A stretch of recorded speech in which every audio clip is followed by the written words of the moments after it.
All during Lent, we were preparing for Easter.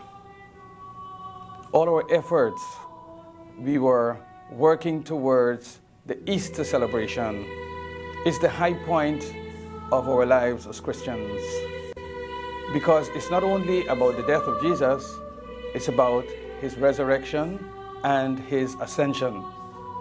And therefore, we worked very hard during the Lent, preparing ourselves, making sacrifices, so that we can really enter into the Easter story. Very often, the tragedy is that we go through Lent, and that is the end of the story. We go to church almost every day during Lent, and then, coming to Easter, we seem to stop. Especially the 3 days that are so important: Holy Thursday, Good Friday, Easter Saturday, and then the joyful celebration on Sunday. And that's a sad thing for us. Perhaps we need to educate ourselves more on what is the meaning of Easter. The early disciples found it very incredulous, very unbelievable that Jesus has risen from the dead, even though he had prepared them and he told them over and over again, the Son of Man is destined to suffer and to die and so enter into his kingdom. That the resurrection is the true story. And they found it very difficult. Even when he died, they went to the tomb looking for him. The women went looking with the spices to do for him what is usually done for the dead. And they saw no one there. And they asked the gardener, "If you have moved him, tell us so that we can go and take him away."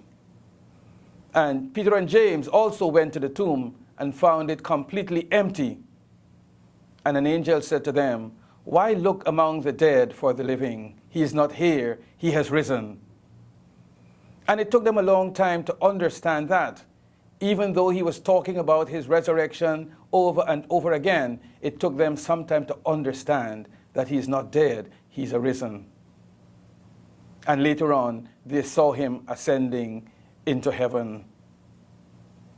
It is difficult for us, too, to understand that. I believe that as Christians, we just have a hazy thing in our heads about this most important aspect of our lives. It's hazy because, well, we don't really know what to think.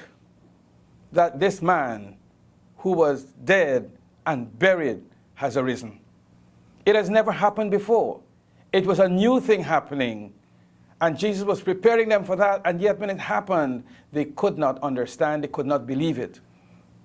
2,000 years later, we are still struggling to understand what is the meaning of this resurrection. How it is that a man who was killed, who was entombed, can rise from the dead. And they saw him. The first set of disciples, when they saw him, they thought it was a ghost. And he said, "No, it is I. Give me something to eat." And then when they saw him again and they told Thomas, "The Lord is arisen," Thomas said, "Unless I see it for myself, I won't believe." And when he came again, he said to Thomas, "Touch my hands, feel my side, it is I." And all that Thomas can do was to exclaim, "My Lord and my God."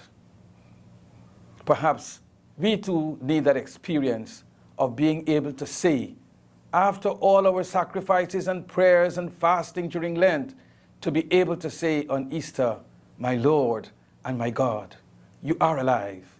You are alive in our lives, even now in this year 2013.